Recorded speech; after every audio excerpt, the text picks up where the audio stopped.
Hello and welcome to another Atypical Philosopher video. I do apologize for cocking up the time of this one and for being a little bit delayed with you for those who are watching this live.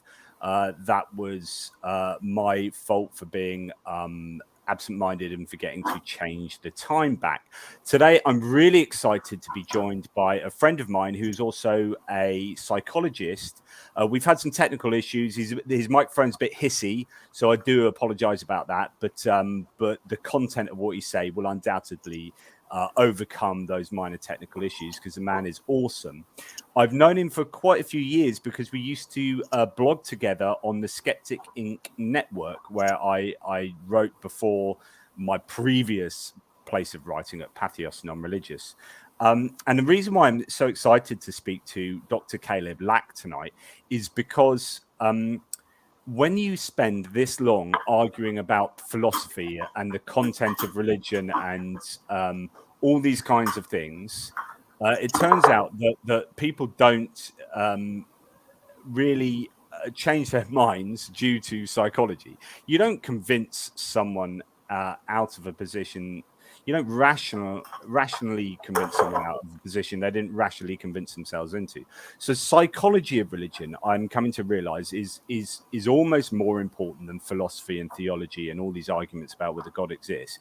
You want to be talking about, why is this person thinking this? How have they come to believe in God? So that's why I'm particularly excited to speak to Dr. Caleb Lack. Without any further ado, let me introduce him. Caleb, welcome. It's been a long time. You're one of my first interviewees about 10 years ago. How are you? Yeah, well, thanks for having me on, John. I appreciate it. Like you said, we've known each other for quite a while and done some stuff together. And, I was excited to see you have a new writing home, and I think it's going to be awesome. Yeah, so Only Sky, thanks for mentioning that. Bit of a plug for Only Sky, which is a home for the secular and the non-religious and the religiously unaffiliated that is bespoke for that community. And it's we've got a few teething problems with the commenting structure and thing at the moment, but the content is there and it is phenomenal and it's really varied and it's brilliant. So really excited about that. Do you want to tell the audience a little bit about yourself? What do you do in your day job? And before we then start talking about, where you've come from and how you've got there and all that kind of stuff. Sure. So I'm a clinical psychologist by training. I've had my PhD for about 15 years now. And my primary place of employment is the University of Central Oklahoma, where I'm a professor of psychology. I'm also our program coordinator for our counseling psychology graduate program. And I've been working there for about 12 years. And so in addition to, professing professionally, I also do private practice where I mostly see people who have really severe anxiety or fear-based disorders like obsessive compulsive disorder or social anxiety. But I also see related problems like tics and Tourette's or functional neurological disorders. And they also do consulting for a fairly large number of companies nationally and here in the U.S. And that's kind of what I do for my day job. I also write, like you mentioned. We both wrote on Skeptic Inc. together. Yep. So you used to write sort of blogs, but you've also written many books. Here are some of them. Your big one here that you wrote with Jacques Rousseau is Critical Thinking, Science and Pseudoscience. You contributed to book I edited, 13 Reasons to Doubt, which is a great chapter on all the cognitive biases that you can come across and often fall victim to, but can't really do much about, sort of thing. These books that I have behind me, actually, I meant to get them off my shelf. As you say, you've got an expertise in OCD, obsessive compulsive disorder, so mood disorders, anxiety disorders, an introduction, and Psychology Gone Astray, which is looking at the racist and sexist sort of research in early psychology. It's a fascinating book. Do you want to say anything about any of those titles? No, I mean, they're, one of the things that I like being a professor is that I can spend a lot of time doing diverse things, right? So everything from, more trade-based books like the 13 Reasons to Doubt, to more academic texts like Psych on a Stray, where we looked at literature from about 1890 to 1930, and picked out particularly salient articles showing kind of how racism and sexism have been prevalent since very early in psychology, just like they were across society at the time. And so, I really enjoy being able to write about a number of different things like that. And then, of course, use them in courses or lecture on. Which is interesting because you talk about the racist and sexist underpinnings of some of that early psychological research, and methodologically how flawed they were because of the baggage people are bringing to the table. And then your sort of big book there about critical thinking, of course, is very much related to that, which is like, how can we think better in order that we don't make those mistakes that early psychologists make. I mean, what, broadly speaking, what are the takeaway points from that book on critical thinking? Yeah, so for me, I'm a cognitive behavioral therapist, and so I really spend a lot of time with my patients looking at how the way that they think impacts how they act, impacts their beliefs about themselves and others. And so it was kind of a natural shift, honestly, to move into talking about critical thinking, because what are we talking about? We're talking about how the way that I think impacts how I act, how I feel, how I kind of live and work in the world. And so that book in particular, The Critical Thinking Science and Pseudoscience, is designed to be kind of an introduction to how to think like a skeptical, scientific, critical, well-justified thinker. And so I worked with Jacques, who's a philosopher down in University of Cape Town in South Africa, on that. And it's been great because it's got a really great reception in terms of students liking it, people who just buy it and read it liking it. And it's nice, a nice time, I think, for people to learn not just, okay, that's why this person is wrong, which is most of us are pretty good about, right? Like most of us like that and we're good with it, but learning more about like, oh, here's why I'm wrong. Here's how I have to think about whatever topic it is, whatever belief it is that I have, and how I need to do that myself, not just applying that to other people. I mean, I personally, I wouldn't have to read the book because, it wouldn't apply to me, but I could imagine how it could apply to everyone else, right? I mean, we're obviously the exceptions. Yeah, quite. So, well, you teach critical thinking as a course, don't you? Yeah. I teach it to undergraduates here at University of Central Oklahoma. So what do you have any sort of anecdotes or anything like that's interesting in what you find when you teach that with your students? How do they find it? Do they find it really useful? Do they change the way that they can you see the course having impact, like real world impact? You do, which is the awesome part. I mean, I kind of warn them up front that we're going to talk about things that are not very comfortable to you at some point in this 16 weeks. At some point, you're going to be reading something, watching a video, sitting here in class, and you're going to be pissed off at me, right? Like, you're going to be like, I don't like this guy. And I tell them that's your cue to think, okay, well, why? Like, what is that challenging that we're talking about to me and my belief systems and, my own particular, cognitive space? And what's really cool is seeing how many of them shift across that pretty short time period. Because I've taught this class as a 1-week course, as a 4-week course, as an 8-week course, and as a 16-week course. And seeing how much you can get a shift in belief systems and in critical thinking in that amount of time is really rewarding. Give me an example of how someone might change. Yeah, so pretty frequently we'll have people come in who have like very, very strong beliefs in things like, let's say, astrology. And I use that because I got one person I'm thinking about right now who, when I first started talking about the dividing line between science and pseudoscience and kind of how, we go about doing that, I used astrology as an example.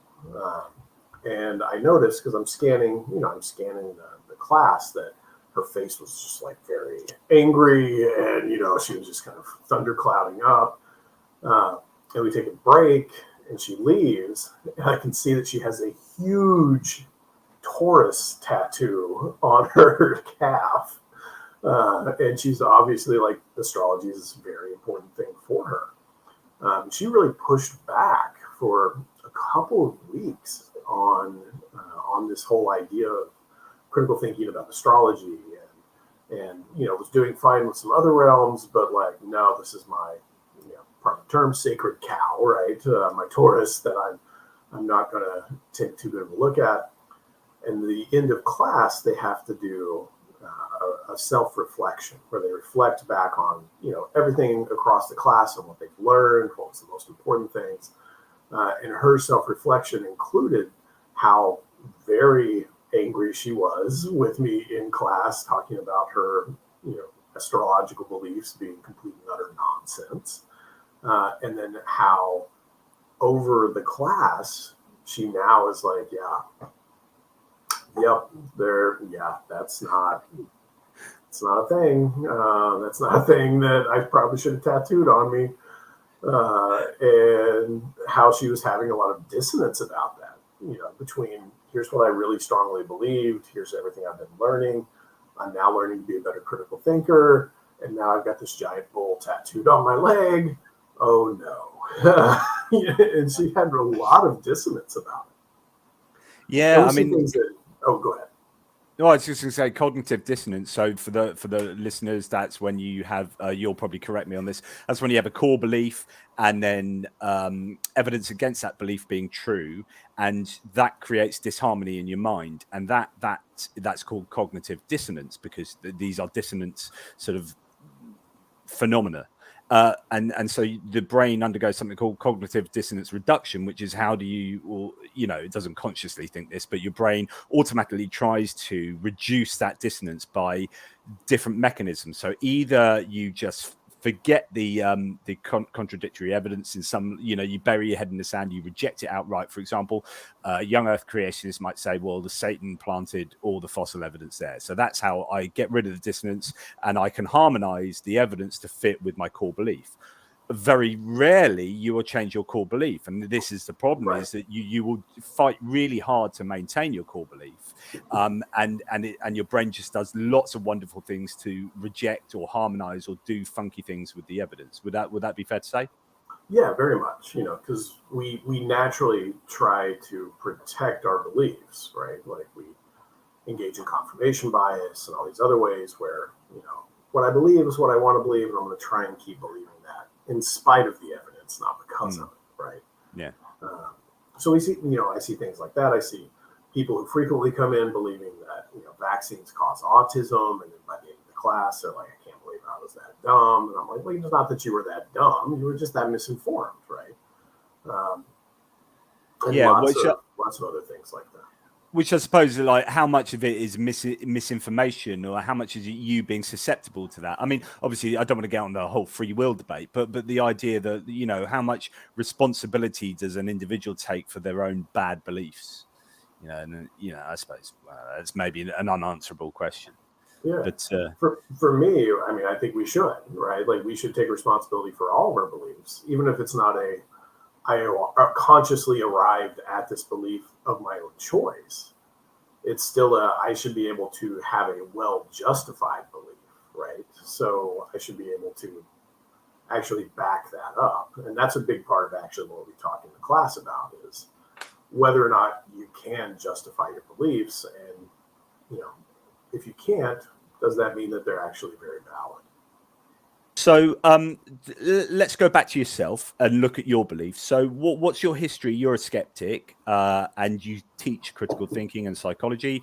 And it's interesting to note that actually, of all the scientists who disbelieve in God, proportionally, psychologists rate as the highest, or the people that believe the least in a personal God, which I think is interesting. So I always think it's once you start understanding why people believe things, it doesn't become important what the thing is. It's like, I know why you believe that. So, and you didn't believe that because of the content of what that belief is, but you believe that because X, Y, and Z. And once you start understanding that most people believe for these reasons, I can understand why psychologists might be the group of scientists who believe the least. Would that be fair to say? Oh yes, but especially it depends on what kind of psychologist you are, right? Like for me, my entire focus of my 20 years of training is how did this person arrive at this belief that doesn't match up with reality? Like when I work with my patients with obsessive compulsive disorder, and just to take one example, they're convinced that if I touch this thing, I'm going to get sick and die, even though everyone else is doing this all the time and not dying. Their beliefs are obviously not based in evidence, right? So, that's a big part of my early training, was learning how do we disconfirm things, right? How do we help people understand that their beliefs are not based in evidence? And it turns out that thing apply to any kind of belief that's not based in evidence. Yeah. Yeah. Well, I love this quote from Mitch here saying, Julius Caesar quote attributed to him goes something like this: men will believe what they want to believe. Yeah, there you go. Yeah, belief is a function of our desires quite often, and it's then where do our desires come from? What function does belief have? So when you're talking about belief in God, you often talk. So I often say, if we're living in a post-God society, then if we're not believing in God, then particularly if you're moving from God belief to non-God belief, then your God belief has a function for you. It does things for you. So whether that's social cohesion, feeling part of the social network, whether it's attribution, so explaining things to you, whether it's a comfort blanket enabling you to manage your terror of dying, or whatever, God does that for you. So if you move into a post-God world, well, you quite often you will either need to just jettison those functions completely, or you'll need to replace those functions in a secular manner. And so therefore it's really important to know what God does for you in order to say, right, we can move past that and we can replace those with arguably healthier options. Is that fair to say? Yeah, and just from like psychology, from my perspective, when I see someone engaging in, often what's called mental illness or mental disorder, we're talking about the fact that their cognitions, right, their thoughts, their behaviors, their emotions are maladaptive, right? They don't make sense in the context that they're happening in. And so, related to what you're saying, if I'm having, a belief in God, it's often serving some sort of purpose, but that purpose may not be that adaptive in a particular situation. And so if we get rid of that, okay, well, what does it look like when we move past, right? So what do we need to be able to do to serve that same function of, let's say, this belief in God or this church group or whatever it happens to be, whether that's socializing and fellowship, whether that's community support, whether that's decreasing a fear of death or concerns about death or social cohesion or whatever it would happen to be. We still need, for sure, something that will serve that same function for most people, not for everybody, right? Not for everybody, but for most people. Because otherwise, when you take something away, then it's not like, well, I'm good. It's like, no, like I need something else now, right? Like something has to. So I don't know if this works as a good analogy. So the maladaptive trait of, a moth will try and navigate by the moon, right? So you put a candle there, it flies around and then flies into the candle and burns itself. So that's like, it's a useful skill, but it doesn't apply very well in this particular context. So we take the candle away, like we need to replace that light source with another light source in order for the moth to fulfill its flourishing life, right? I suppose. Yeah. So if you remove the moon, right, then they're not going to be able to navigate, right? They're going to need something else to do that with. But for moths, right? They're not smart enough to realize like, oh, that's not a moon. They're just like, oh, here we go, and then they they die. Yes. So, talking about religion, talking about your own life, do you have an experience of being brought up in religion, of deconverting, or were you always skeptical and atheistic? What's your background? So, I was certainly raised. I was raised here in Oklahoma. My family went to the Southern Baptist Church in our little tiny town of 800 people every week. We weren't one of those folks who went like multiple times a week. Like once a week was enough, which I was thankful for. Because I wasn't necessarily irreligious super early on, but I was obviously very questioning and skeptical. And I remember like getting very negative feedback from Sunday school teachers when they were talking about the Noah's Ark story, right? And I'm just like, I don't think you could get that many animals on there. How did they come all the way from Australia, right? Like, I don't understand. Well, what about all the fish? Like, there's freshwater and saltwater fish. That doesn't make any sense. Was there an aquarium?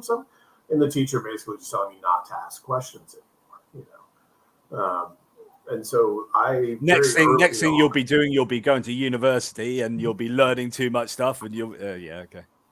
So there was a lot of that from that church environment, not from my home environment. I mean, my mom and dad were very supportive of anything I wanted to learn at any point. And, we had books about other religions other than evangelical Christianity laying around. And I read voraciously, read enormous amounts of, kind of science for kids stuff, right? And then that leads to every more questions, like, that pastor's up there talking about the earth being 6,000 years old and we got dinosaur bones. They died out 65 million years ago. What now? Hold on now. That doesn't match up. And then Satan. That's always the go-to, right? Is that damn Satan again. So when did you start recognizing that you didn't believe in God? For me, I would say it was kind of just a gradual process moving from like specific, like this God, that's being worshipped in, this church. From about age 11 to 20, it went from this God is probably not real to, probably gods aren't real generally, but maybe there's some sort of like, a deist kind of stance, like maybe there was a first mover, to eventually like, I don't think there's great evidence for any of this from any kind of religion or supernatural standpoint. And that was really by the time that I was hitting into undergraduate, starting into grad school. So that's a fairly healthy deconversion story, which as a psychologist, I'm sure you come across this kind of thing a lot, but so I imagine some people who are really strongly ensconced within a religious community and framework, and especially if they devoted a lot of their life to that, and then they lose that sometimes quite quickly, you get a 180 flip. So they become a really committed Christian. They are a really committed Christian, and they flip to being like a militant atheist, and they have that anger of having wasted all this life, being duped, and this, they're angry at the community, at being lied to, and this kind of stuff, which then it presents quite a lot of interesting psychological issues for them. And obviously, your experience is very different to that. I mean, is that how you see? So, because America is so different from the UK, where we're pretty nominally, no one really cares. Whereas, right. Bible Belt in America, that's a whole different universe. Yeah. And I think it's like with any other belief, right? Where people can have these kind of eureka moments, or they have these kind of gradual moments where it's like, I can't really point to like there's the time, right? There's the day when I stopped believing. And I do think that those, people who are really, I would say kind of all in, super involved, this is a huge part of who they are. They tend to have a rougher time because there's not, like we talked about earlier, like there's not something else that fills that need, right? Whether that's community or whether that's, a love of nature or, whatever it would happen to be. and it's just kind of like the rug is pulled out from underneath me, and all of a sudden now, like, what am I doing? Where am I going? And then sometimes you see them become, like you said, the kind of the militant version of atheism, right? Which is, I'm going to argue with everyone on every board about any kind of thing, and I'm going to look like a giant dick, and people are going to now say that every atheist is like this, right? In which we do see quite a bit. But it can also lead itself to having things like anxiety and depression and other sorts of, mental health issues because of lack of social support, loss of structure, loss of, beliefs. Those can all be very, very common. Yeah. So I wonder whether a lot of this has to do with what's the norm in society. So when you're talking about deconverting in Bible Belt America, that's very different from, say, deconverting in Stockholm in Sweden, right? So Sure. Where religiosity is not the norm, or in the UK where it's not the norm. Like more than 50% of people, British Attitudinal Survey says, I think 52% don't believe in God or whatever it is. So over 50% are non-religious in the UK. So when that's not the norm, you don't have these sort of stresses and challenges. But it's obvious, I suppose, but it had those challenges not been in place in America for a lot of people. Had it not been the norm, would this not have been? Is I suppose what I'm saying is, leaving religion in and of itself, is that psychologically challenging, or is it all the kind of social things around that?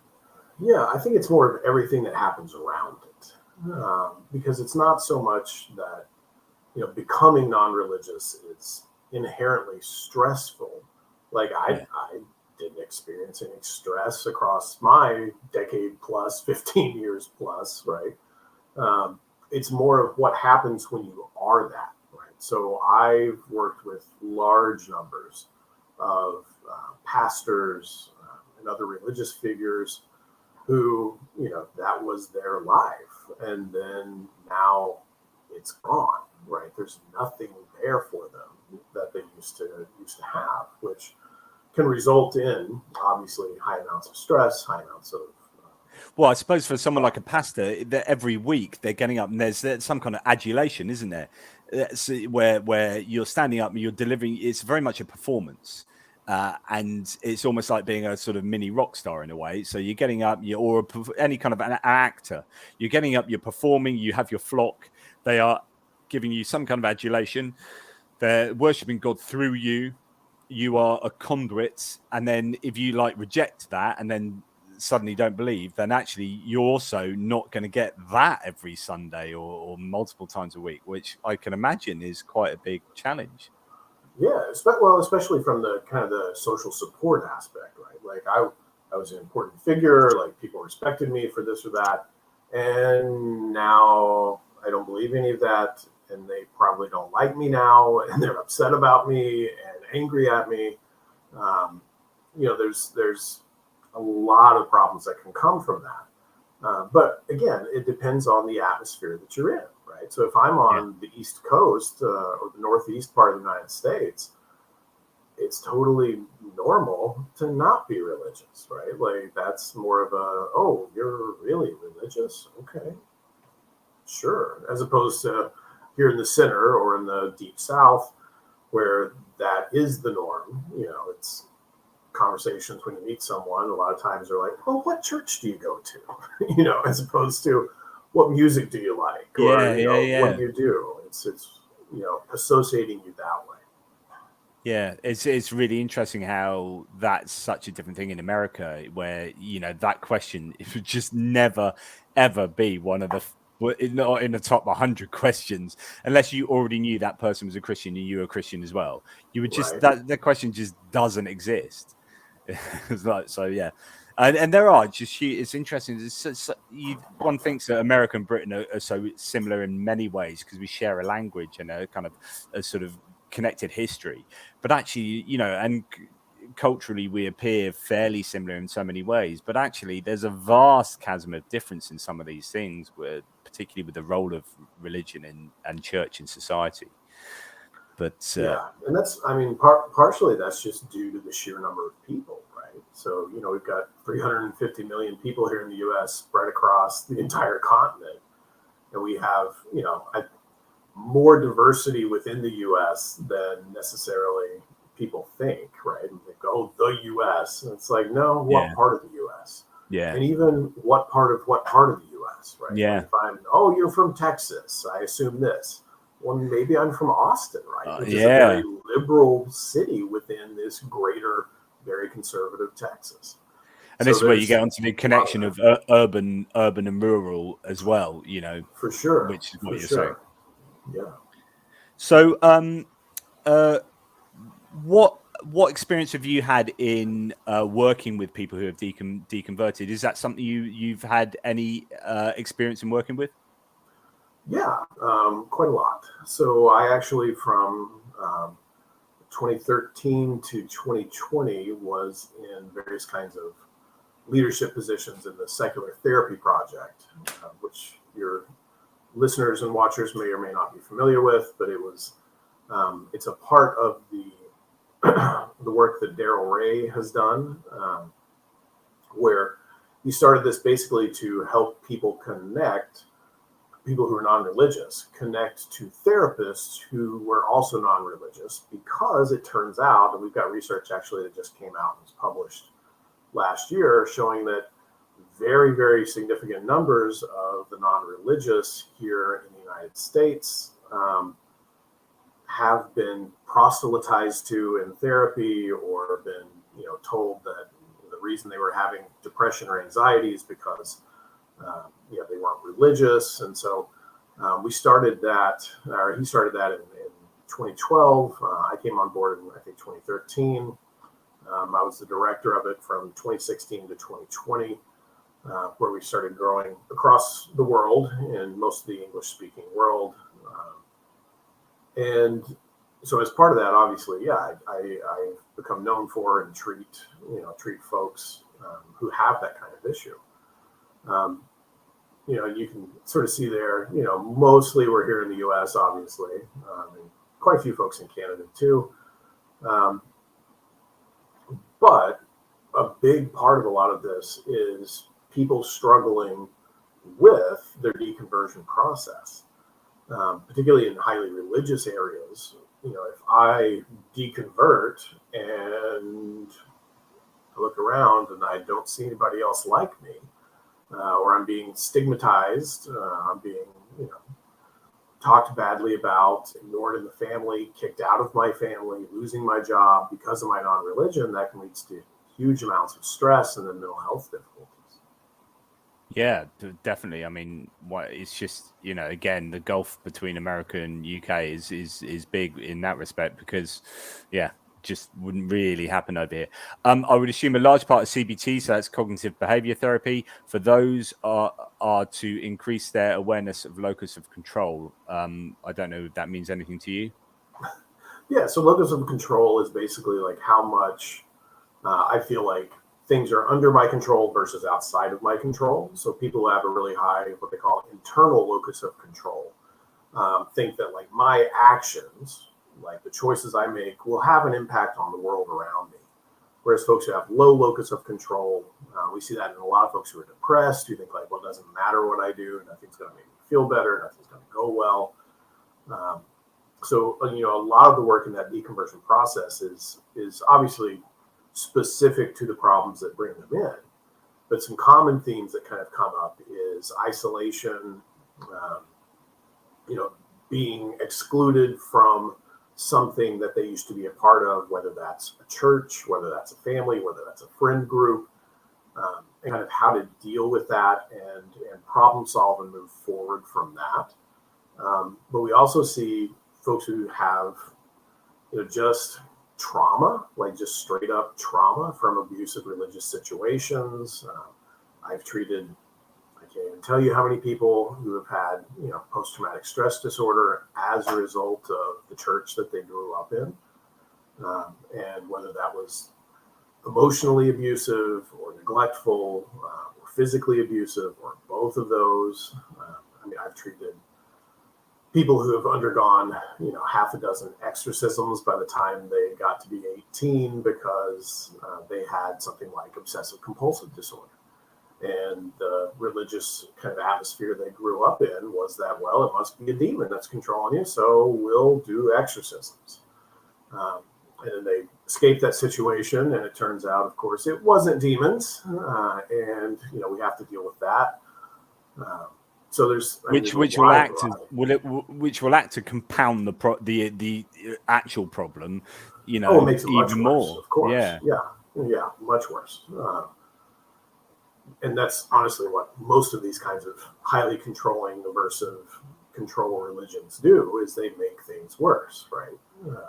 As opposed to actually helping them. So, this person, had very clear OCD symptoms from about age 12, and theirs were actually a really common kind of OCD, which is having what we call ingressive or aggressive, intrusive thoughts. So they would view somebody and see them, stabbing themselves in the head, or sticking scissors into them, or cutting them with something. They didn't want to do those, right? They just had those images pop in their head, and then they went and told their mom, who told the pastor, and the next thing you know, they're getting exercised again, right, and again and again and again. Which just reinforces that those are beliefs or those are thoughts you can't have. You shouldn't have those. Those are terrible thoughts, which it turns out just makes your OCD worse because it makes them come up more frequently. Yeah, it's like trying to stifle a sneeze. It's like that bad boy's going to come out, Yeah, don't think about a purple elephant, John. Yeah. It's just like, oh no, there it is. I can't not think about something I'm told not to think about, right? So huge amounts of that.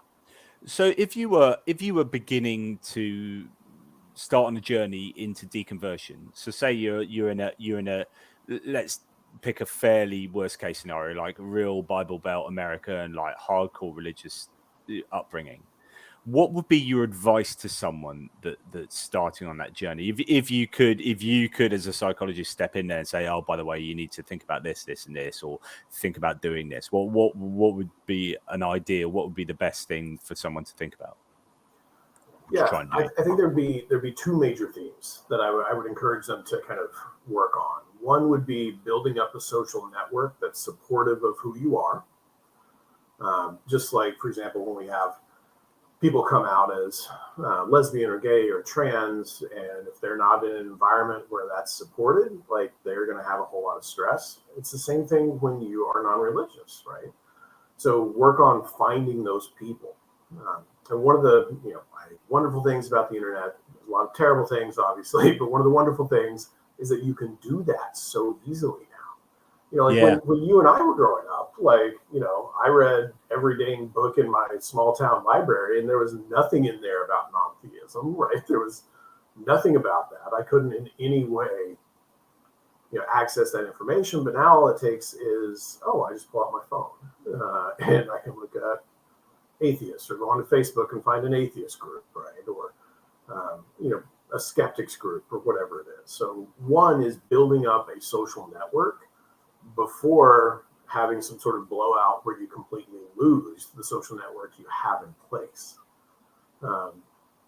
So that's one. That includes not just online, obviously, relationships, but in-person ones. And then two, I would say knowing when to pick your battles if you're deconverting. So knowing that, I don't have to try and convince everyone around me that I'm right, because that's probably just going to isolate me more, and that's going to piss off everybody else around me more and make this harder. And knowing that, hey, we don't all, let's say in our family, have to agree on these things. I don't have to convince you of these things, which is something I pretty frequently see in kind of newly religious folks, right? Or non-religious folks, is I need to go proselytize, basically. That's right? So interesting. And that's sorry to interrupt, but actually that's really common with any newly found belief. I remember, I say this as now I'm a vegan, right? Or vegan plus fish, actually, so I'm not really pescatarian. But but I remember when my partner's adult daughter, she became a vegan when she went to uni, and she became a really evangelical vegan. I mean, interestingly, she's not a vegan anymore, but she went through this real, and we used to have massive arguments because I was trying to be all philosophical and also bringing in psychology and stuff. And I think I wrote a piece on how any newfound kind of belief system that if you really go deep into, you just want to evangelize and tell everyone. That's the same as just as much for atheism as you know, not to say it's a belief system, but as far as all the bells and whistles that might come with it, it's just the arguing about God. I don't believe in God, and nor should you, and I'm going to tell you why at every conceivable opportunity, which is what I do. I mean, that's what we do when we get really into anything, right? Yeah. Like, especially if it's like, hey, like, I feel really a part of this group now, and I want you to know about it, right? Yeah. And it's very, I think it's a very natural instinct, but it can also be extremely damaging when it's something like religion, right? And because it's not usually like you're trying to convert somebody to a new band, right? Or turn them on to it. It's like, no, this is an integral part of this person's life and belief system. And now you're going to argue with them, right? And disrupt relationship that you might have had, as opposed to, hey, yeah, I can do this, and this is part of my life, and that's a part of my life too, and they don't have to be 100% overlapping. Yeah, absolutely. Thank you so much to Vaguely Agnostic. Thank you for any supporter, all supporters. You are brilliant. But Vaguely Agnostic, who's such a great supporter, said, I deconverted 40 years ago and really had no one around to understand. The YouTube community has helped me to resolve issues I didn't know I even had, which is interesting. Is there anything you want to say to that, Caleb? Yeah, I mean, I think that the internet has allowed so many people to look around and say, oh, there's someone else who's like me who has these same kind of questions, right? Or who had this same kind of journey, and get that support that they otherwise would have never gotten. And it really, I think, shows up in our youth. And we're seeing this actually in the US now, right? Where our non-religious rates in our youth are exploding simply because I have other people to talk to. And it's easier to find that community, right, that I mentioned earlier, and that support, as opposed to, even when I was in college, a little over 20 years, where there wasn't like an on-campus group for the non-religious, right? Like there were 38 different religious groups on campus, but now there are, right? Like there's the Secular Student Alliance, which has, chapters in most major colleges and universities, and you can find those people, which is awesome.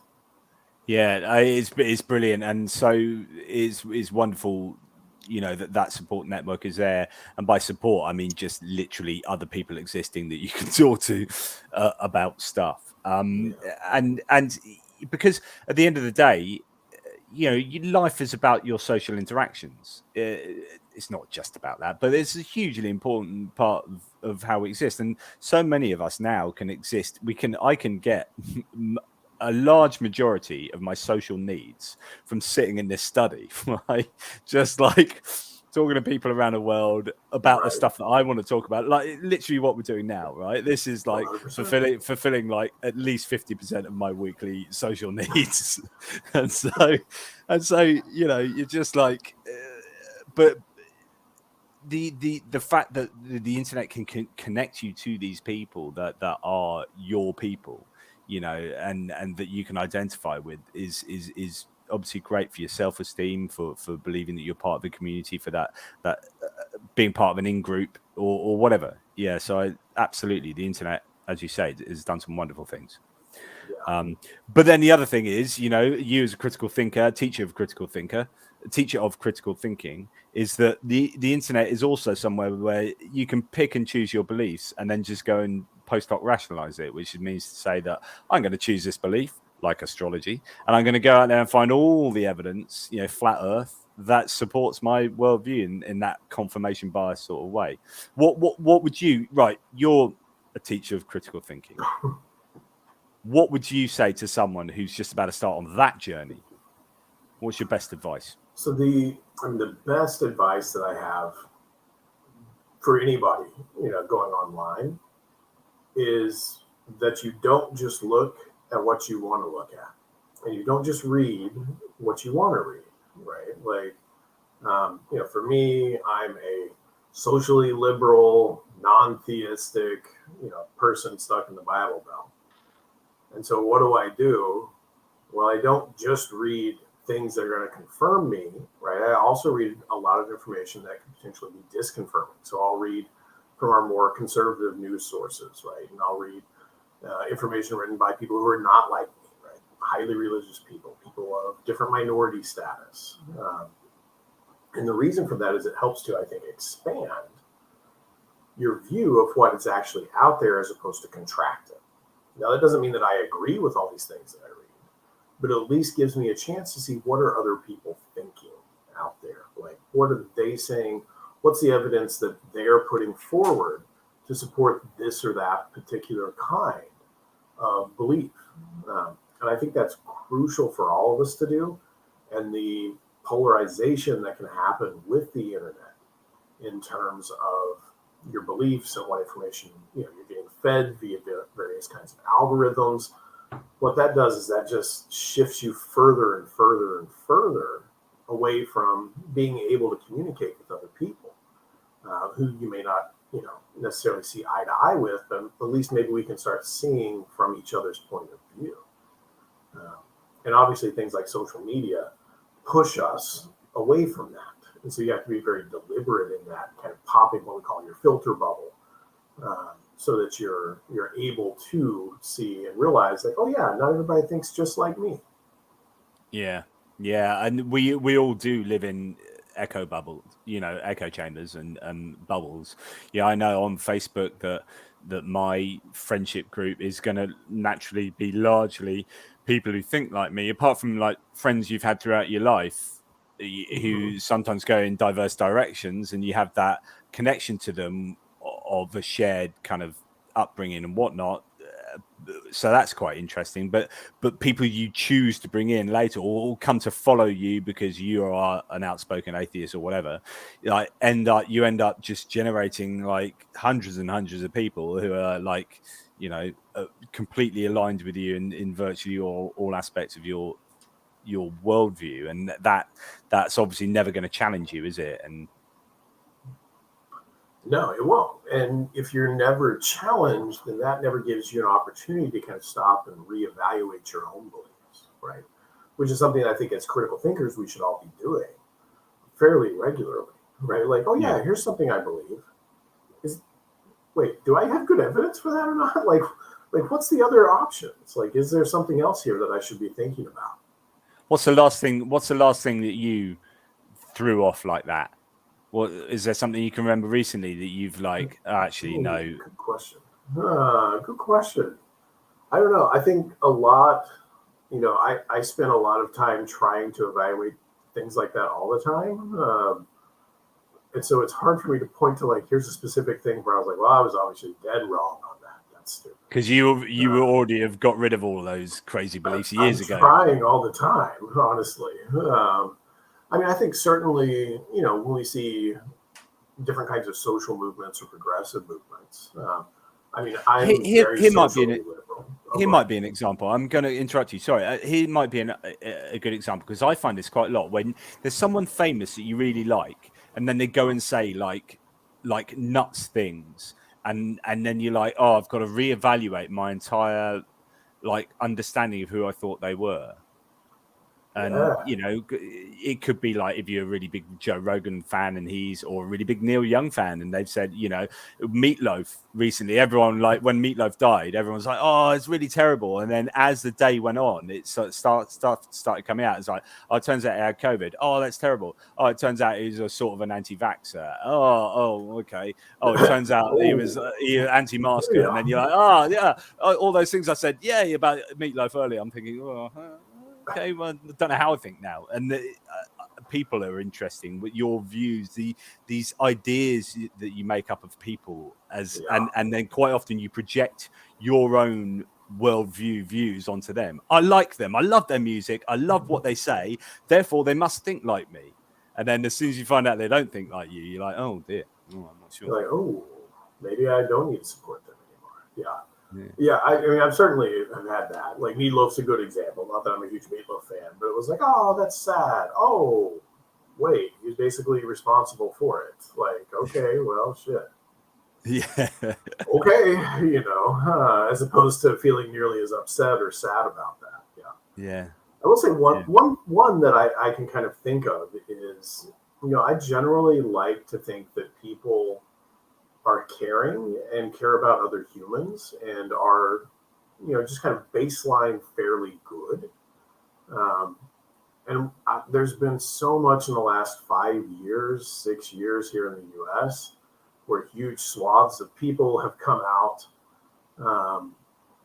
that, I would have previously thought like, oh, probably a pretty good person, who then are now free to express out loud all the things they were keeping inside, because of, our leadership at this national level, who are also saying terrible things, right? And so that's forced me, honestly, to reevaluate a little bit of people are generally good people, or even here in my state, like fully half of our adults are still not vaccinated.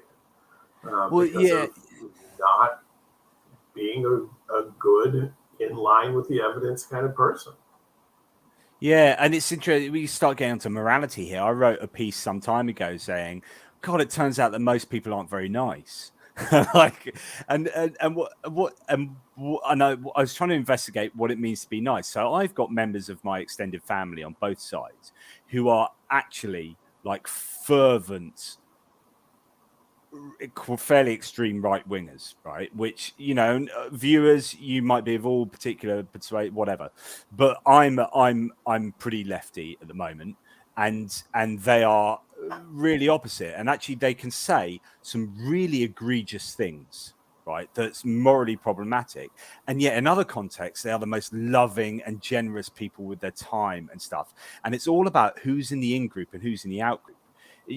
So, and I remember, having speaking to workmen a couple of years ago who were doing some work in the house, and they were like, such lovely people that I've known in these contexts, but then they'd say like sometimes they're the most egregious sort of thing that's like, oh, hang on, this is interesting because you're a really nice human, but you also have some really problematic views. And how do I understand what's going on there? And it seems to be a lot to do about how far your in-group goes. Yeah, and I think how comfortable you are expressing those, let's say less than optimal views in various contexts, So if we're in person, you're probably not going to call me let's say that you're, very highly Democrat, like right-wing Democrat in the US, like you and I are talking in person, maybe you're not going to call me some sort of, communist baby killer, but then you might online. Like, why would you do that? Right? Like, I think context matters there, and people feel freer to act in ways that are less, let's say, socially cohesive now than they have before, both online and in person. Do you think there's a feedback loop going on? There's a lot of talk in the UK. This is really topical in the UK because they're talking about anonymity laws and stuff to do with social media and how poisonous social media can be. And is there a feedback loop that if you spend all day really slagging people off online, then actually that feeds into your confidence that you can actually go out and say some of those things in person. You never would have considered saying those things like 20 years ago. And now you can say these things like you do say them. You've built up that confidence, and it's to slag people off and say these egregious things, and you go out and you can actually say them in person to people because you have that growing confidence. And the confidence comes because you have other people that are agreeing with you, right? So you think that, again, those numbers of people that agree with you are bigger than they are in reality because you've got this self-selected, highly biased group that are sitting there cheering you on, right? And this can be, obviously this can be about anything. This can be about topics on the right, topics on the left. It doesn't matter. But if you've got more and more kind of permission to be, let's say, terrible in one context, then that's going to bleed over into other contexts eventually. And then when, as you said, when you see your role models doing this in public very openly, then it gives you fuel to do that yourself, and it generates more confidence in you to do so. So yeah, I can see that happening. Changing the subject slightly, you've written previously. It's not changing the subject because we're going to talk about psychology and religion still. But you've written previously and quite extensively on the subject of intelligence and religiosity, and how contentious that debate can be, because actually people don't really understand what intelligence is, kind of full stop. Actually, there is a lot of argument as to how to define intelligence, and quite often they mistake it for education. Sometimes you hear these claims that the greater your religiosity, the less intelligent you are. What would you say to that? Yeah, so there's research on that topic going back to the 1930s, where various psychologists have looked at intelligence measured in some way and religiosity as measured in some way, and then have made lots of conclusions. And most of those conclusions tend to fall on the, well, if you're more religious, you're generally less intelligent. We had an article published a few years back, though, where we kind of looked at not just the conclusions of the studies, but the methods of the studies. And what we pretty clearly found was the methods were terrible, like huge amounts of methodological flaws.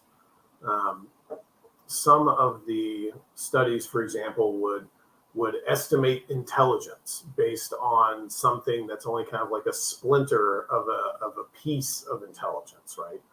Or they'd estimate intelligence based on things like socioeconomic status, or they'd estimate religiosity based on a country's religiosity as opposed to any individual matter, right? So when we started looking into this literature, we found that the methods were pretty terrible.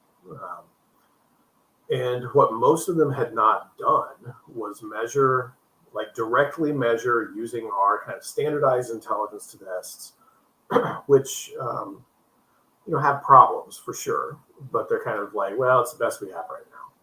So most studies did not directly measure intelligence and then directly have someone report on religiosity. Because you and I both know that someone can say that they're religious, but they can be different levels of religious, right? Yeah. Like, I can have two people who say that they're, Southern Baptist, and yet they're very, very different in their religiosity. You can have someone that's really, really universalist, like feels really strongly that everyone's going to be saved, and is actually really nice, sort of lovey-dovey Christian, but is really, really fervent in that belief.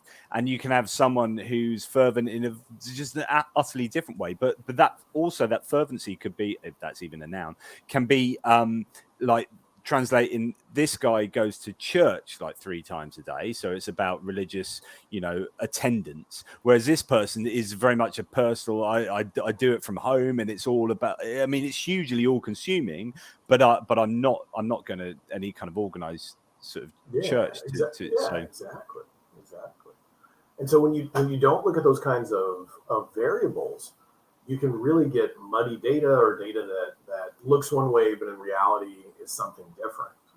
And so, like for our studies, we were in a couple different studies where we actually we brought people into the lab, right? And we directly administered intelligence tests to them. And then we had them report on the religiosity in various ways, right? So we used scales of certainty. We used scales of strength of religious faith. We used scales that looked at kind of like literalism, right? So how much do I believe that like the Bible is the inerrant word of God versus not? And when we actually started kind of piecing out the data that way, what we found was that, generally speaking, the non-religious, the more non-religious you are, the more intelligent you were. But it was only about like a 3-point difference on a IQ scale. So where you have a mean of 100 and a standard deviation of 15, which is no perceptible difference. And we also found that the subgroup that was actually driving all of that were people who were very highly literalistic, very religiously conservative, and who tended not to have as much formal education as the rest of the group. So if we took out that single group, then there was no differences in religion between the religious, or a difference in IQ between the religious and the non-religious. Yeah, And I think so I the remember studies, I this. think, were pretty shocking. Yeah, I think I remember you saying this, or because I read a few of your pieces back in the time, and there was definitely like the evangelical fundamentalist Christianity, for example. Yeah. You could measure a bit of a difference, but obviously in your college educated sort of Christian types, obviously, you know, there is no discernible difference when you average it all out and you control for variables and whatnot. So, but then is it a case of, is it what's the direction of causality there, even with the fundamentalists? Yeah, so for me, my hypothesis is that it's not necessarily it's not some sort of natural IQ difference, right? It's more of your environment. So if I'm growing up in an environment that's highly fundamentalist, highly literalist, I'm not being exposed to things that will actually help increase my IQ score, like vocabulary is a big part of that. Being able to just interact with the world in different ways and learn how to problem solve, right? So if you've got a narrower environment, then you're not going to do as well as you would on most of these intelligence tests that we get. And that, I mean, the studies that we put out and the critiques that we put out, people didn't like them because, most of us would love to think that whatever my group is smarter than people who are not part of my group, right? Like, yeah, we would love to be that. But, the way that I typically frame it to people to really help them understand is a little thought experiment, which is, okay, so let's say that you are religious, like, for example, a large number of the currently non-religious people in the US. You're religious. Did you get smarter and deconvert? Yeah. Or did you deconvert and get smarter? Do you get dumber if you convert to a religion? Like, no, like we don't see that. We know that IQ is a relatively stable sort of construct, right? So when you do a thought experiment, that sort of helps kind of get rid of that. Yeah. This Doc Pieroma Naut, I don't even understand this. This will be some kind of research. Z scores are insignificant. Do you understand that? Yeah, so I do. So it's a stats measure where we can actually we can convert things that are slightly different into a same scale by converting them into Z scores. So we can take, let's say a measure that's a 1 through 7 measure and a measure that's a 1 through 10 measure, and we can actually convert them using their means and standard deviations to where we can look at them directly with a Z score. Or Z, as you say. Yeah, I was just going to say. I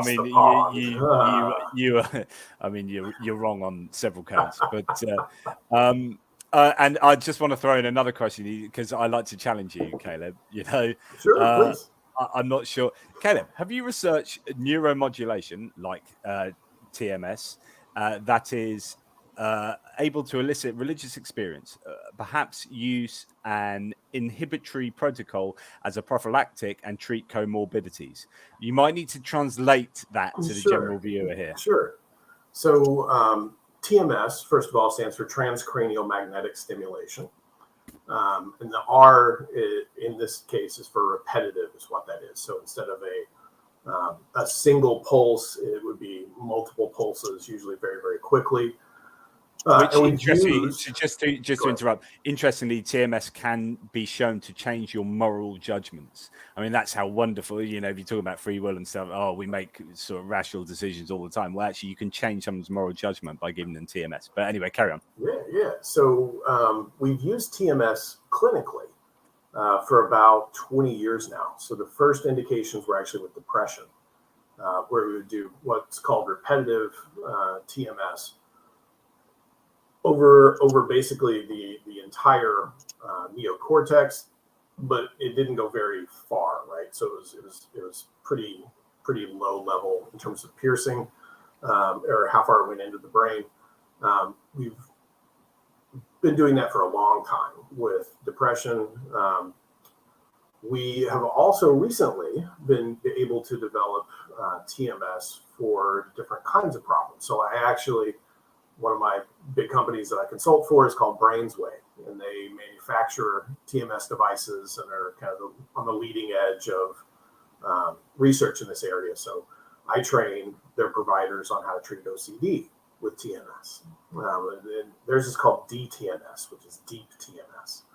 But we also now have indications for mixed anxiety and depression, for smoking addiction. Actually, we've got some interesting data coming out about working with alcoholism. And again, bringing you in using very strong magnetic fields that are targeted to specific areas of the brain, depending on what you're wanting to do, and that can, show changes. And so people like Michael Persinger, who's probably who this person was talking about their research, has induced in the lab, using what he calls his God helmet, has induced kind of religious experiences in the lab by targeting specific areas. And I may be wrong, but I'm pretty sure it's in the temporal lobes that is where his is concentrated. It doesn't work for everyone, but for a significant number of people, they have with that very strong, again, magnetic field directly into the brain. They report feelings of like oneness with the universe and feeling kind of at peace and connected to things. The sort of stuff that most of us report when we have a religious experience. I see you saying maybe the dorsolateral prefrontal cortex. The H-type coil is one of the older types of coils in the chat there. Yeah. So that's interesting, and of course you can also produce artificially in the lab out-of-body experiences as well. Mm-hmm. I believe so. It's amazing what you can do with the brain, and how I would say these are examples of how you have a mind-body supervenience. So your mental states will supervene, depend upon your physical states of your brain, and you start messing with the brain, you will alter your conscious states.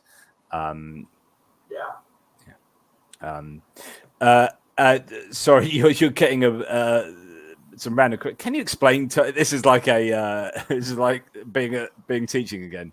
So can you explain targeted magnetic field? Seems counterintuitive, contradictory to a layman like me, but I'm a layman. So this is, yeah.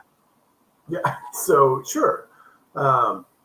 So what they do with the different kinds of coils that you basically place over your head is they produce magnetic fields, but the shape of the coil actually helps determine kind of where the field goes.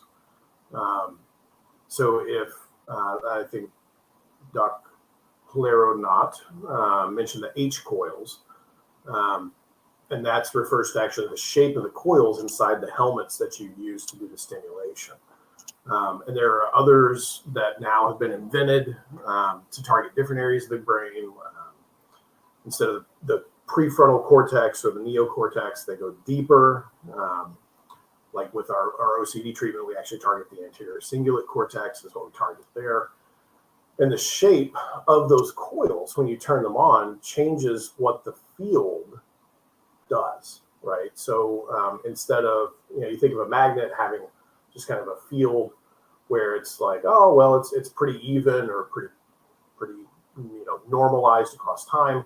But instead, some of these others will actually target areas by changing the coil so that the magnetism goes deeper into a specific part of the brain instead of being more broadband.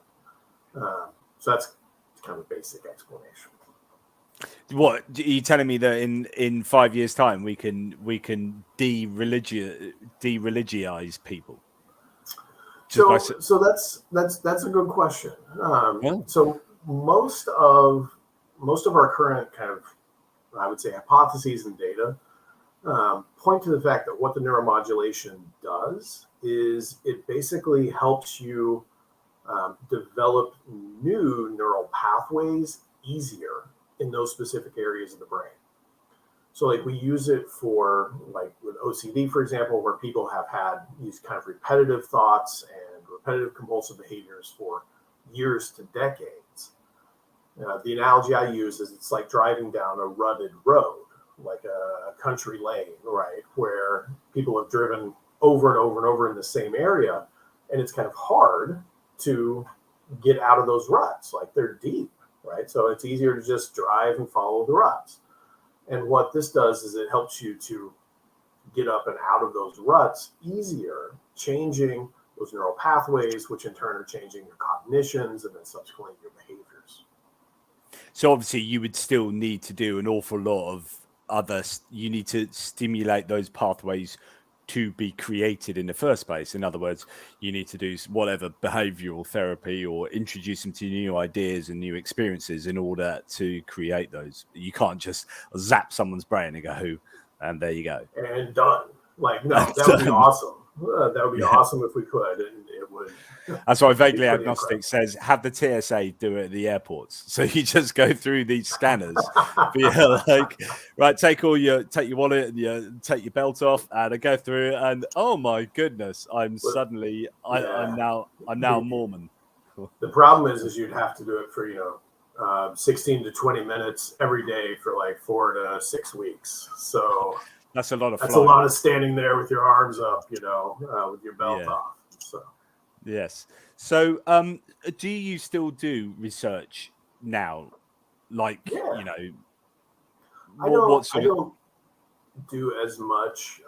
I would say as much new research as I have been. I'm doing a lot more writing and kind of taking it and putting that research that other people are doing into a little bit easier form to understand for folks, textbooks and things like that. So less original research.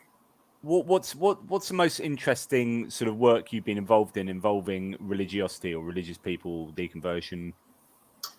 Recently, a colleague of mine, Steve Bryan, and I published the first paper. I alluded to this earlier, but it's the first paper looking at the experiences of the non-religious in therapy. And that was really our first large-scale data-driven paper where we had hundreds and hundreds of participants from all across the U.S. Who told us about their experiences as a non-religious person in therapy. And that's where we got this data showing that very large numbers of them, about 12% of them, had experiences that were highly unethical in therapy involving religion, meaning their therapist trying to push religion onto them or telling them to go to church as an intervention, despite people saying, I'm not religious and that's not a thing for me. Is there any comeback about that? So what do you mean? Like if interesting, one of my best mates has just come on. He's a psychotherapist. He's just come on. You didn't tell me about this. But the fact I was speaking to you, I think that's really bad actually. Is there any so if you did have a religious psychotherapist who was really pushing that on you, like, is that breaking any ethical code? Yes. It very clearly is. So the American Psychological Association, American Counseling Association, American Association of American Family Therapists, like every major large-scale association has ethical codes. And part of those codes are in every association very clearly that you do not push your beliefs onto your clients. And religious beliefs are part of those. It can be political beliefs, religious beliefs, whatever it is. What constitutes a belief? Well, so beliefs that I hold that they don't hold, that I'm trying to basically convert them to, right? Like I don't proselytize to them. So if let's say I have myself, I'm not religious. If I have a religious person come to me for therapy, I don't try to be like, yeah, well, we can treat your depression, but also God isn't real. Like no, like that's not what you're here for, right? So there's what if some of those beliefs? Yeah. Sorry, I'm interrupting you again. Well, what if some of those beliefs are actually dangerous, or is it just the way that they hold those beliefs? Yeah. So I mean, certainly, when I say beliefs, that doesn't mean necessarily all beliefs, right? That means I don't take my personal beliefs and try and make you believe those personal beliefs. Right. Okay. So you could try and disabuse someone of a belief, and it would be irrespective of the fact that you hold the opposite belief, but actually you're disabusing them because it's a dangerous belief, not because you want them to believe what you want.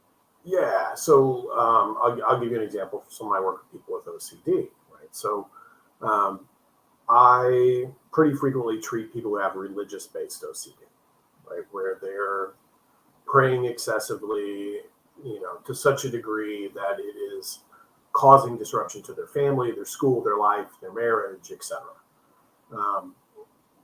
And so, if I have somebody come in, I'm not trying to say, well, you wouldn't have to pray if you realize God's a lie. Like, I don't say that, right? It's like, okay, well, what's a normal level of praying look like? And how can we get you to that, right? Like, how can we take you from this maladaptive level of behavior to actually an adaptive one? Or people who are worried about blasphemy. That's another very common OCD religious thing. I'm not like, well, you know what? It's fine because God doesn't exist, so you can blaspheme all you want. Like I don't do that. I say, okay, well, let's talk about how, this is impacting you negatively and how it's ruining your life, and allow us to get you back to where you need to go, or where you need to be, as opposed to, I just need to make you not religious, and then you won't have any of these religious OCD things. I mean, this is my mate who's a psychotherapist. Interesting to discuss how you work within their beliefs.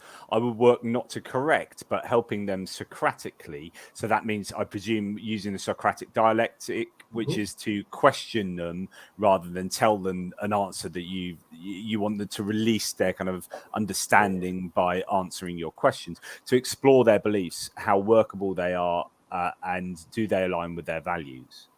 It sounds like Rob does acceptance and commitment therapy. Is what it sounds like. He does. I could be wrong. He's just getting into that, I think, quite a bit. I was going to say, it sounds like that might be what you do, Rob. Whenever I hear people say values, I'm like, I think they're talking about Hayes. They're going with Hayes, and he says he's got your book. He says he's got your book. That'll be the book on OCD. But I lent him that book, so he didn't get it really. So yeah, So is there anything to say to that? Yeah, I mean, that's a large part of what we do in therapy, right? Like very few, I shouldn't say none, very few people come to me and say, I'm perfectly happy with the way that my life is right now, and it's terrible, right? Like people don't say that. They say, like, this isn't what I want out of my life. I need help getting to a better place. And so you're saying, okay, well, where is it that you want to be? What do you want to do that you can't do now, right? How's this interfering with what you want your life to look like? And then doing a lot of, Socratic questioning in the form of cognitive restructuring work or behavioral experiments like exposure and response prevention, to help, again, disabuse them of these false beliefs that they have about themselves, about the world, or about other people. Nice.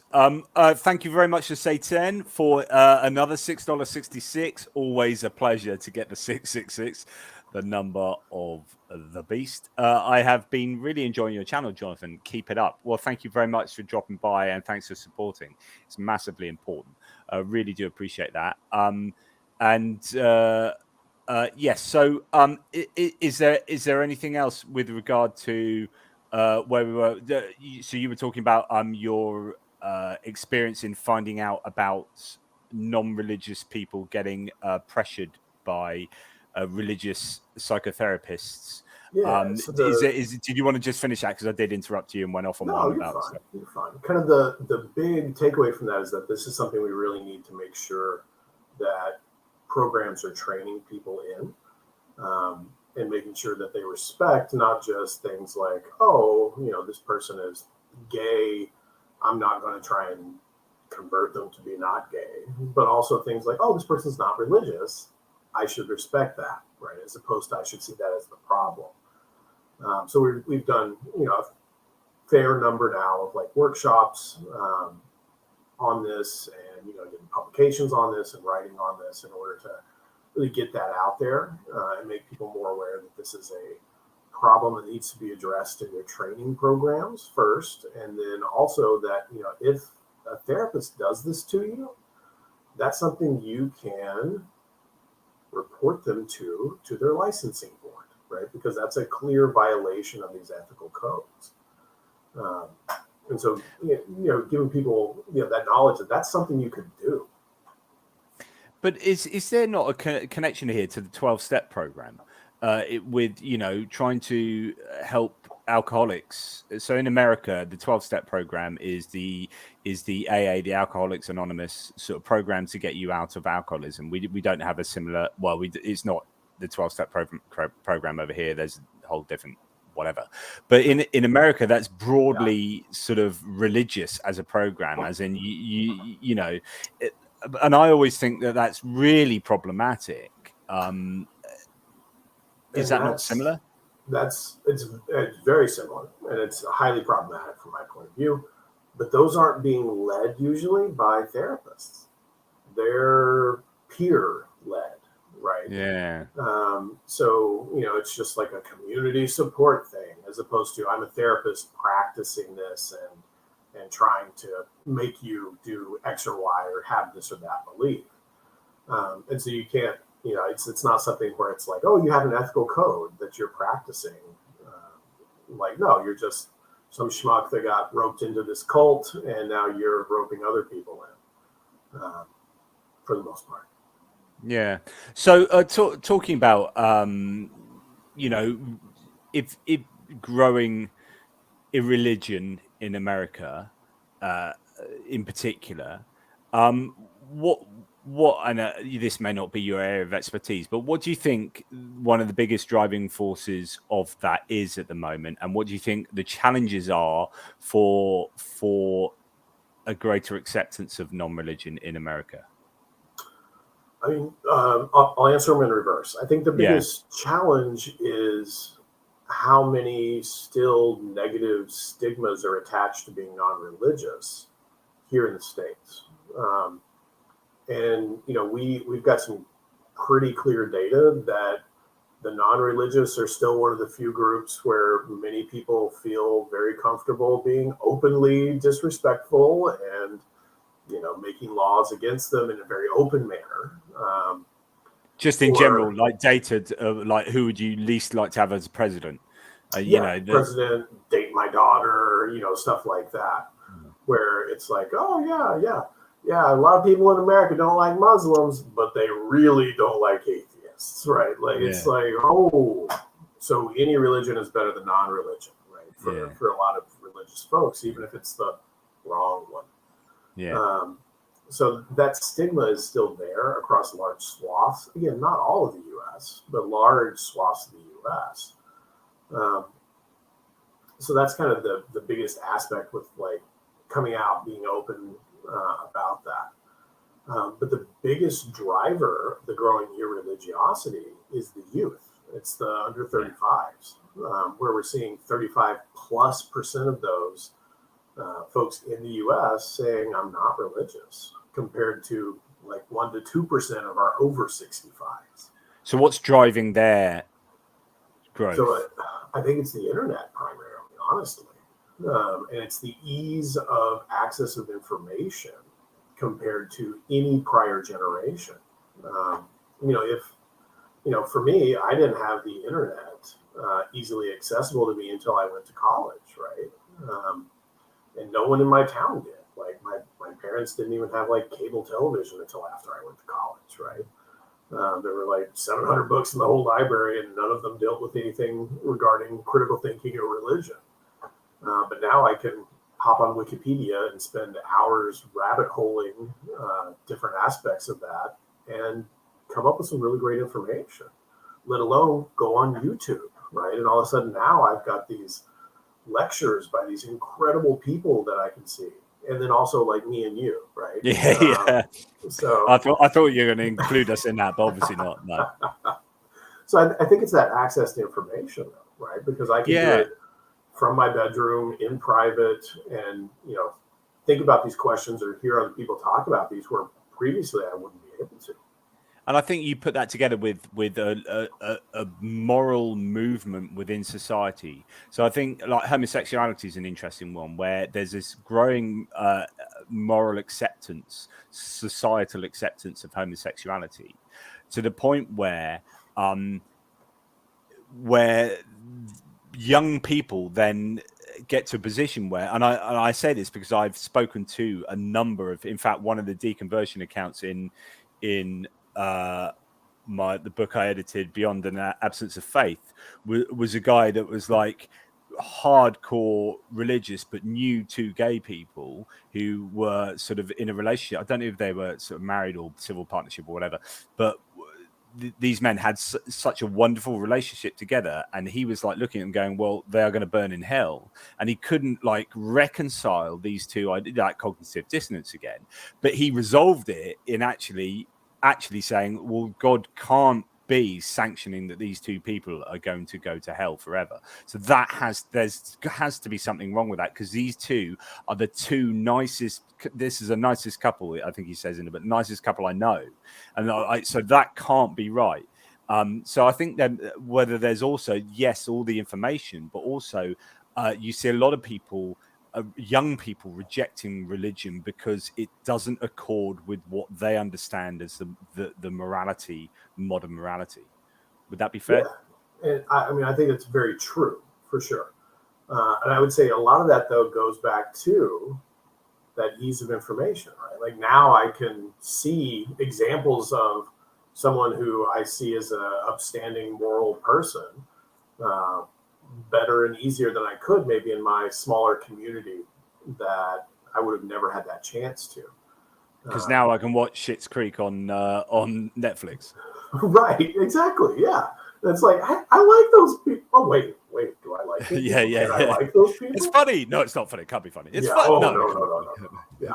And we see this a lot and have, for years in other contexts about, the best way to break down these in-group, out-group boundaries and have better, opinions of the out-group is through contact, right? Like it's what we call the contact hypothesis, which is, well, if I don't know anyone like that, it's really easy to hate them, right? But if I meet someone who defies some of those stereotypes I have about that group, all of a sudden it's a lot easier to be like, yeah, so that's really interesting. When you talk about, I don't want to get too political, but I always do. But in Britain, we had the Brexit vote, which was broadly rejecting being a part of the European Union, but underwriting that was essentially about freedom of movement of people and immigration, right? And it turns out that the places that most vehemently voted for Brexit were the least understanding that it's broadly about immigration, were the places with the least immigration, right? And the people who were most for Brexit were, and there's obviously going to be urban, rural issues going on here, but the idea is that the more you come across immigration and it becomes part of it becomes a normalized thing, and you don't really think about the us and them and this and blah blah blah, the less it's a problem. In the same way that the more you know gay people and they're part of your life and it's all just so normalized, it's not a problem. You don't even think about it. Yeah, and I think the same thing with non-religiosity, right? So Yeah. Yeah. if I'm questioning my beliefs and I don't have anyone that I can look out there and see like, oh, they're a non-religious person, they're actually a pretty good human being, then that's going to make me have a harder time deconverting than it is if I can like go online and be like, oh, well, it turns out, look at all these cool people doing all this cool stuff. Like, it's great for humanity. And they're doing it because of something aside from religion. Like, they have these other aspects. It is about normalization. You look at the political, like literally no lawmakers, Congress, no senators, no Congress people are openly admit to being atheist. There's what I think one is admits to being, is that Raskin admits to being like maybe humanist or Yeah. secular or something, but no one openly says the word atheist. Nope. And of course, once that tide changes, which it surely will, what that will just, once that normalization within that sector changes, then you're going to see the change across society, whether that drives it or is reflecting it. I think, yeah, it's going to be really interesting to see America in the next sort of 10. Only Sky that we talked about at the beginning, which is my new writing platform that I'm creating content for, is in order to get the financing for that whole platform, they had to do a hell of a lot of demographic analysis, and they had to say, and it's really interesting because if you're going to go to a hedge fund and say, right, we need some money to start up a new media platform, they want to say, well, what's this going to look like in 10 years? What are your audience going to look like in 10 years? Right. And of course, they had all the data to say, you want a growth sector, you want to look at the non-religious, right? Because when we were at Patheos non-religious, of all the channels, you had Christian, Muslim, all this, and like all the denominations of Christianity, and then you had the non-religious channel, right? We represented over 50% of their readership. So this is talking about people going online and looking for that information. Yeah. Over 50% were the non-religious, and therefore over half of their income. So like, as a religious organization that Patheos had become, like owned by BeliefNet, they'd be like, yeah, we're getting loads of money. Dang, over 50% of our money is coming from the atheists that we hate. We want to get them off our platform. And now we've gone, like, it's like, yeah, whatever. Yeah. Like, I'll enjoy that cut. Yeah. But yeah, so it's about turning that tide and be interesting. So do you think that the internet's going to continue to drive that change, or what else might play into growing a religious? I think the big part that we're going to see now is more public figures who are willing to stand up and sort of say, yeah, I am this, I am that. Just like we've seen more and more that are willing to say, hey, I'm gay, I'm bisexual, I'm trans. The more normalized it gets, the more kind of open and out there it gets.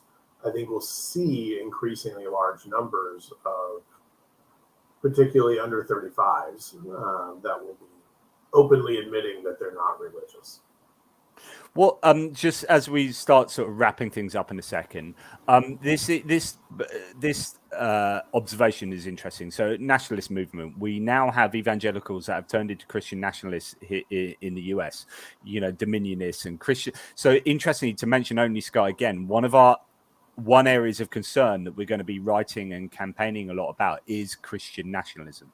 We recognize it as a proper challenge, right? So what do you say about, because my theory is that as Christianity starts going on a decline, it's like it's like an animal that's cornered starts fighting harder for identity and that loss of control. Is there anything psychologically you can say to that? Would that be going along the right sort of lines? Yeah, no, I think that the analogy is pretty accurate, right? So when anyone starts to lose, quote unquote, lose something that they previously had, they don't like it. No.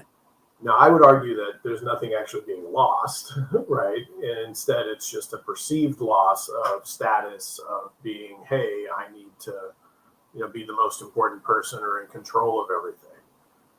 But people fight back against that sort of thing, right? And it's that, if I'm, for example, certain that I know the mind of God and what God wants for me, and He wants this or that in, the religious, the political spectrum, and more people are looking at me and going, no, I don't think so. I don't think we're gonna engage with that anymore. We don't need that. I mean, it's gonna certainly put my back against the wall a little bit, right? It's gonna have direct implications for who I am as a person, right? If I'm being told now that I'm wrong by everyone. And so, yeah, you will fight back. And I think that we've seen people fight back, but we've also seen people be more easily manipulated by political parties, in particular the Republicans, using that information, as, whites or Christianity become, eventually a minority in the United States. What we see people wanting to still keep that majority status because of what it means: power, wealth, influence, and then pushing back harder and harder, and being manipulated by the GOP into voting for policies that are not actually congruent with something like a Christian or an evangelical viewpoint, but they're convinced they are, right? And so, or there's one policy that maybe is abortion. And so I'll use that as my thing to get you to vote for me, even though everything else is anti-Christian, anti-generosity, anti-teachings. Yeah, so this is something that's fascinated me for ages, and I've long recognized that America is a single issue voting country where it's you've become got one. Yeah, where you've got sort of, white working class voters who are at the bottom of the sort of working rung and like socioeconomic demographics, and they're like, right, I'm going to vote for the GOP because they're really going to sort out like my welfare, aren't they? So they vote for the GOP because gun rights, or because anti-abortion, or because religion. So they'll say, right, I will vote. And I've literally heard people say, I don't care who they are, as long as they secure my gun rights, then I'm voting for them. It's like, so basically you can do anything else to me. You can raise my taxes. You can shoot me in the leg. You can do whatever, as long as you allow me to have a gun. That's it's that one tracked identity. And then you get all these kind of like, well, why is it that people, sorry, I'm ranting now, why is it that people who are anti-abortion are also pro-gun, or also religious, I'm in for a penny, in for a pound, I have them all? Yeah, well, I mean, again, I think it's this manipulation, right, where we have in the United States across the last 40 years in particular, the GOP has been very effective at manipulating evangelicals in particular into voting on political issues as if they were religious issues, right? So even if you go back another 10 years before that, like to the 1970s, like the Southern Baptist Convention was very much like, we don't have anything to say about abortion. But they have a hell of a lot to say about it today because they're treating it as a religious issue instead of a personal choice issue, right? It's something that we should start legislating morality instead of instilling it via our teachings in the church. It's that whole, we're libertarian, small government, apart from anything that goes on behind your closed doors with your own body and lives, then we're going to legislate against that. And then government's going to say, no. I'm totally up for personal freedom unless you're doing something I don't like. And then in which case, I'm going to need some laws telling you can't do that. Thank you for all before my time. So before I get on to my closing questions, I just want to go, you might have to talk amongst yourself for just 2 seconds. Sure. I can talk amongst myself. That's fine. I'm pretty good at talking occasionally. So I want to thank everybody for the good questions. Really appreciate that. I couldn't hear a word you said then. I was just talking about you. It's fine. The Non-Religious by Phil Zuckerman, Luke Galen, and Frank Pasquale. Do you know this book at all? Yeah. Zuckerman's doing great work. He's on board with us at Only Sky, so he's a contributor, and actually part of Only Sky is also going to be generating data about the non-religious community. as in there's going to be actual psychological research going on, like, doing polls and things and trying to find out. So it's usable data. So it's really, but that book, The Non-Religious, I mean, it's a well-thumbed book that if you want to know about what non-religious people generally think about morality, politics, I wanted to talk to you quite a lot tonight about who's more universally moral, religious people or non-religious people, and what drives morality. And but maybe we can have another talk about that another day, because all stuff like that is in there. It's fascinating. I really do advise that book. But Caleb, quick fire questions, which I do for okay. Yes, obviously you're not allowed to think about it too much. Thanks, Jonathan. Nice to meet you, Dr. Lack. Great show. Thank you for being on board, Vaguely Agnostic. Hopefully I'll get him back one day, because there's so much more. Psychology of religion, as I said, is so interesting. Favorite fiction book? That would be the Wheel of Time series. Oh, very topical. What do you think about the Amazon show? Yeah, it was good. I think it was good. It was definitely a different telling, but if you tried to adapt those books into a TV show, it would be like 70 episode seasons for like the next 20 years, right? So, I thought it was good. I've not read the books or watched the series yet, but yes, very interesting. Favorite non-fiction book? Favorite non-fiction book. Just think one of the best in its genre, or one of the best. You just think best that non-fiction. I mean, I think probably Carl Sagan's Demon Haunted World would probably be my favorite. It's a great book. I try. My friend psychoanalyst, their psychotherapist there. I tried it. I do say that he should read that. I just think I don't know why I brought him up, but I remember speaking to him about it recently, because I listened to it as an audiobook. I've got the book, but never got around to reading it. Listened to it as an audiobook, and I just thought, this is however many decades old now, and it's still relevant. Like I read it with some trepidation, thinking, I don't know if this is still going to talk to me. Is there? I know all this stuff, and it's going to use data from like whatever.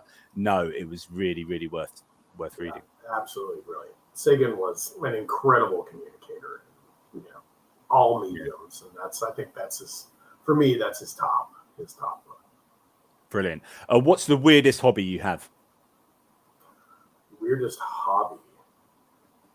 I don't know if it's weird, but I really like Legos as a kid. Well, no, you're wrong. You're wrong. Right, I'm going to stop you here, Caleb. You're wrong. You're wrong. This is the American problem. I pick so many Americans up on this. It's not Legos. It's freaking Lego. Lego bricks is the plural, but Americans say, "Hey, man, I love my Legos," and you're like, "No, it's." Well, I'm talking about the sets, not just the bricks, like a whole set. You can say Legos then. Lego sets. Lego sets. There are even Lego. The company's even tweeted corrections to lay this out. Anyway, sorry. So. Do you know what? I'm so disappointed in my boys. They did do Lego, but as soon as they broke apart, I had to fix it. They weren't interested in building it back, and I'm like, that's the fun. Yeah, no, I spend way too much money on Lego. What's the biggest one you got?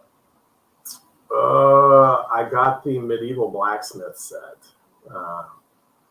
which is, I don't know, it was like 4,500 pieces or something. I did get a Simpsons Lego set. That was like 6,000 pieces. It was like the Simpsons house. Pretty ridiculous. You see people that build like a Star Destroyer, and then they put themselves, right? So and then they put the plans online that people can do. Yeah. You're like, wow, man, that takes some brains. Some Doc Pleroma Nort has just said, I just built the new Fender Strat series as a guitar player. Nice. So there you go. Nice. Okay. Favorite film? Star Wars. That, I mean, you can't argue with that. I mean, it's cliche, but actually, you can't really argue. It was the first film that I saw in the theater when I was a little tiny baby. My parents went and watched it, right? So I think it imprinted very deeply, even though I wasn't consciously aware. Better than Empire Strikes Back. I mean, objectively, no, but it's the one that started everything, right? Like it's the one I'm going to go to. And you got Tatooine, and you've got like Tusken Raiders and all that. Yep, good stuff. We're geeking out here a bit too much. So, if you could see a band that you've never seen before, dead or alive, who would it be? You're going to like this one. Arctic Monkeys. Really? I love them. I've not got a chance to see them ever. Right, Northerners. Yeah. Oh, good. Yeah. It's interesting. Wasn't expecting that. Mardy Bum. Which is a great song. If Last Supper, you are, you're going to die. Sorry about that. But you have a choice to have your final meal. What's it going to be? So I'm pretty country, Jono. So for me, it's going to be Oklahoma. It's going to be a corn dog that you bought at the fair, right? It's going to be big old chicken fried steak, big old mashed potatoes, and some homemade biscuits.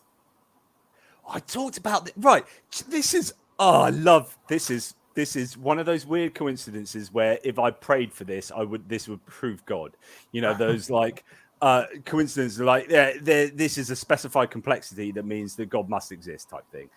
I literally, like 2 hours ago, my boys were doing their homework late, and they've got this really weird set of questions, which is like, right, write 5 things that are British, that the American equivalent and American British equivalent.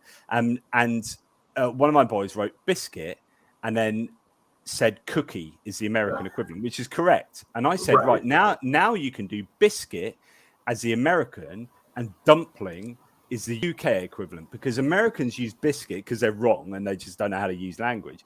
But Americans use biscuit as like a dumpling tab with gravy. Is that correct? Yes. Yeah. I don't like gravy. I'm not a gravy man. So I just like my biscuits with some jam. So that's like a scone. It's like a scone. I mean, it's more like you guys have dumplings. Like it's more like that, but with jam or something. Yeah. Okay. Yeah. It's just so that's really weird. So you'd have, but your meal, not your meal choice. Your meal choice is fine. Sure. It's just language is weird. And finally, you are just about where you're looking around. There are zombies everywhere, and there's a nuclear fallout. And you're thinking, I better get down in a bunker for a month. You're not allowed to take family, so sorry, you can't take your son. But you can take 3 random people, dead or alive. 3 random people, dead or alive. Who would you like? Not well, okay. Who would you take for a month to hang out with in a bunker? I think we're going to take Dave Filoni. He's kind of the current really impetus behind the Star Wars resurgence, like the Clone Wars, Mandalorian, Boba Fett. I thought that was Jon Favreau, isn't it? Favreau's the one out in front, right? Filoni's really the ideas. He's much deeper in the nerd. So I think I'd take him. Who else? We got to have somebody interesting to talk to, right? So probably like B.F. Skinner. I think I'd take B.F. Skinner, famous psychologist. He'd be awesome. Behaviorist. Yep, behaviorist. So, but is that not all a bit controversial these days? Not to real science, no. So it's all behavior. So, and then let's see, that's 2. Shoot, who else would I take? I feel like you probably shouldn't have another lady. Shouldn't have a lady in there, because then it just becomes awkward, right? Because I'm too attractive compared to the other guys. So maybe you, and then you can just talk to us and regale us with tales of biscuits and chips, and we'll be like, those aren't chips or biscuits. What are you talking about, dude? But those are obviously fries and cookies. You'd be like, oh, I brought all these biscuits and chips, and we're gonna be like, damn it, you got our hopes up. Caleb, you've just said the nicest thing anyone has ever said to me. That they would spend a month with me in a bunker. I think we'd have good times. Good times. In fact, I might go and fabricate some kind of apocalypse just to have a month in a bunker with you. You already have in your books, so I mean,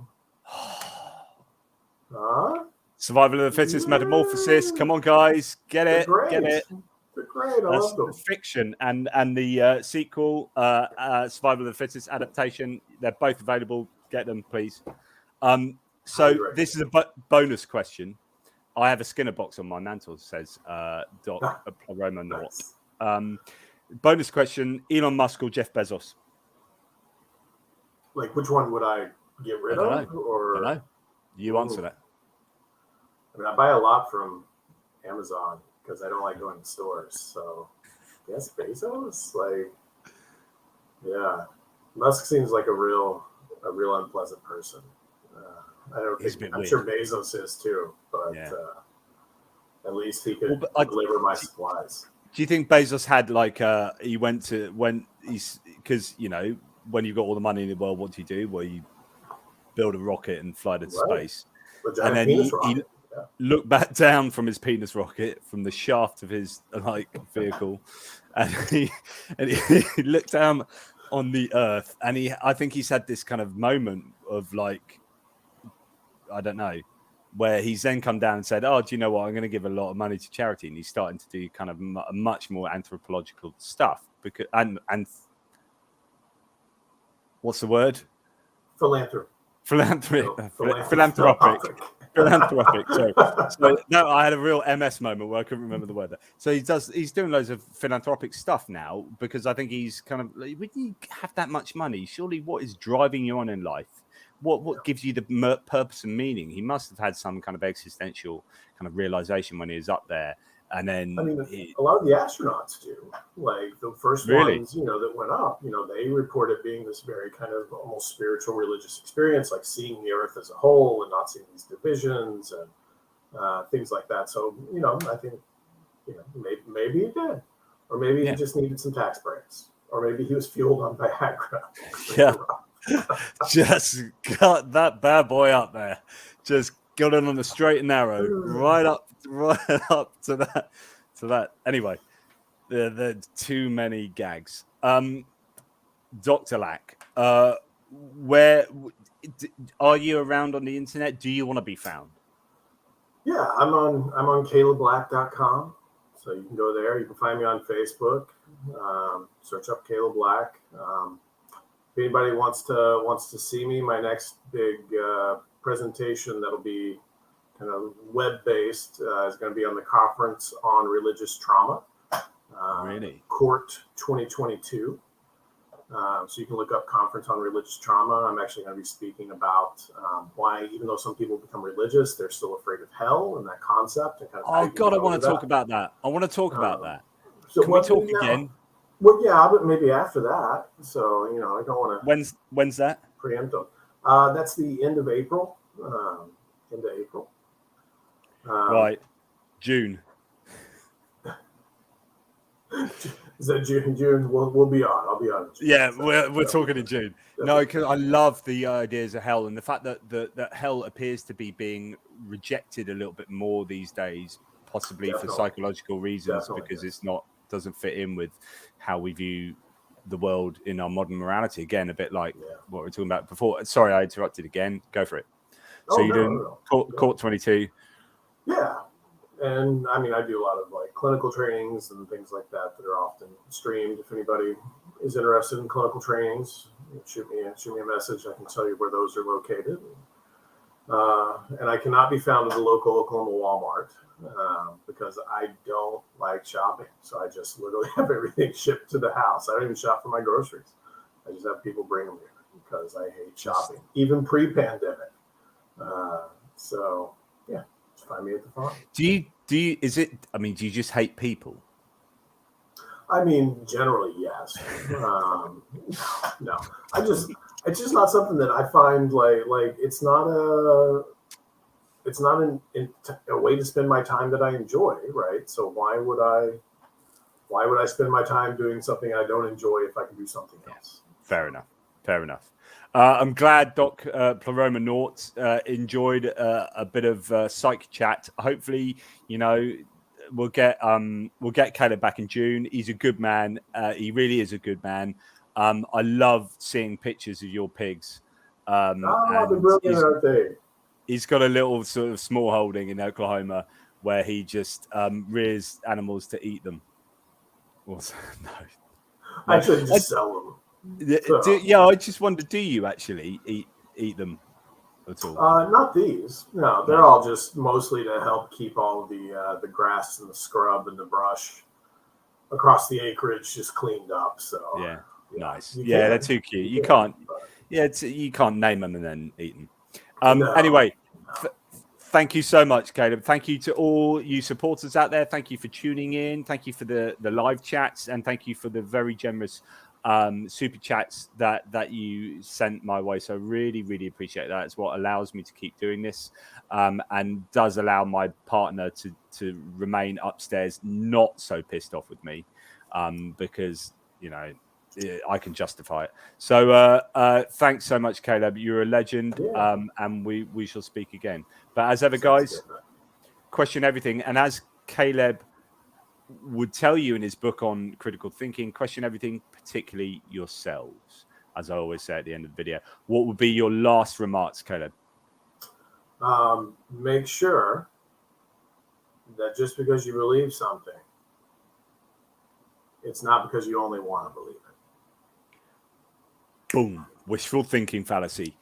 Put an end to that. Yes. You absolutely. And Doc, thank you so much. Kudos back to you. You've now kept me on for another 30 seconds, which I love. This is like the 15th goodbye. But thank you so much, Doc. That is really, really very generous.